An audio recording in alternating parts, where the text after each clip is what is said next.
Jordan, you did a lot of things. You're super big in YouTube. You sold some business. You did a lot of stuff. But you was born in a family with a single mom, with some economic and personal problems. Can you share with us a little bit of your story? Where are you from? Yeah, so I'm from North Fort Myers, Florida. It's on the west coast of Florida. It's a small little city. I grew up with my mom and my stepdad. It was basically us two and my sister. My mom and him kind of had an on and off relationship. So most of the time it was just me and my mom. And she worked hard, you know, she worked as a receptionist at a doctor's office, just trying to provide for me and my sister. And from a very young age, I saw what struggle looked like. I saw how hard you could work and still not get rewarded for it. Even when I was like 9, 10 years old, a situation happened where we lost our house because we couldn't afford to keep making up the payments. So I saw that she was working this 9-to-5 job and still couldn't afford to keep us in the house. And she was working hard. She was doing everything she could. So I think that's what like made me want to go hard and do something with my life. I didn't realize it back then, but that's when I started to go for bigger things. Why do you decide to go for the entrepreneurship way and not searching a job or doing like the normal way?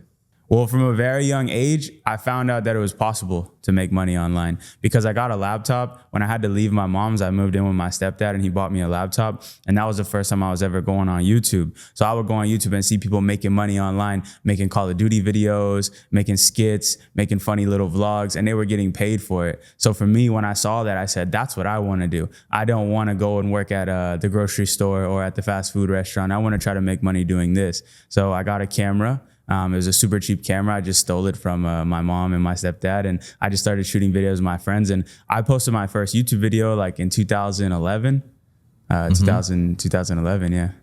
And I know that you tried a lot of things after having success in business. For example, one of your first business, if we can say that it's a business, it was like editing Call of Duty videos. Yeah. Can you explain like all the things that you do?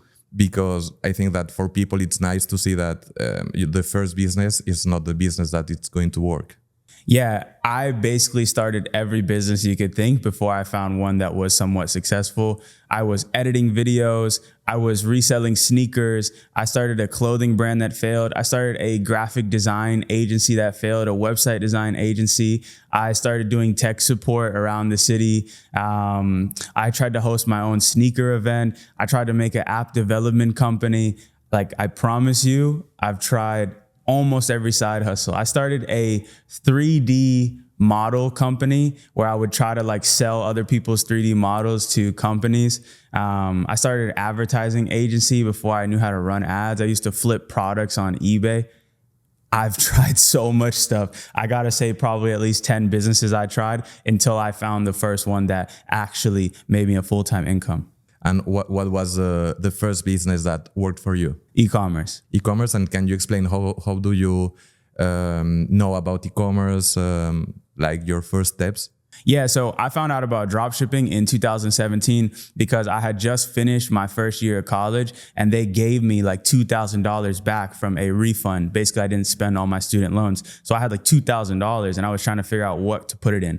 And I found this business model of dropshipping and it just made sense to me. I didn't have to pay for inventory. I knew how to make websites already. I knew how to edit videos already. So I said, okay, if I could just make a great website and make a video and put it on Facebook, I could sell these products. And that's when everything like clicked in my brain. So I stopped doing everything. I stopped hanging out with my friends. I stopped smoking. I stopped going out. This summer where everybody was turning up and having a good time after college, I devoted every waking moment of my life to figuring out how to do this e-commerce thing. And by the end of the summer, I had a profitable business that was good enough for me to go ahead and drop out of school and focus on it full time. And by the end of the year, I had got that business over 100K a month, which is crazy because I started that summer literally living off of a student loan check and some child support card that my mom had that I would get like $150, $200 a month on. And I finished the year at 6 figures a month. Mm-hmm. And what did you do with that amount of money with a young age? Well, the first thing I did was I moved into an apartment with my friends, and that was a very fun period of my life because I felt free for the first time. I had a business that was making money while I was sleeping. I would wake up to seeing sales. I could focus all day on building this thing. But I didn't ball out like most people do right away. Like I bought a Honda, like Accord. It was like $2,000. I moved into an apartment that was costing me like $400 a month. Started buying some crypto. I didn't do that much. I just started saving and saving and saving until the year after I moved to Los Angeles. And that was the first time I really started to spend money. I went from spending like $400 a month on an apartment to spending almost $4,000 a month on an apartment like that. And then living in LA, you get a nicer car. Instead of having the Honda, I upgraded to a brand new Lexus that was costing me like hundreds of dollars a month. And then I was going shopping and going to the clubs. And I blew through my first money relatively quickly once I moved to California. I think that here in the US, it's so easy to spend money. Maybe you're in another country and it's hard to spend that amount of money. But here I feel that you can spend whatever you want because someone is going to take your money and give you what you want. Yeah, it's super easy. You could spend all your money very fast. And when you were living in Los Angeles with the closing of the club, your own super apartment, the new car, what did you feel? Because I think that it's a little bit what people think that it's success, like having your business, money, and having these material things. Well, at that time, I didn't have so much of a frame of reference of what success was. And I thought that I was really successful because I had a couple $100,000 and because I had a fly apartment. But very quickly, I realized that there's levels to the game.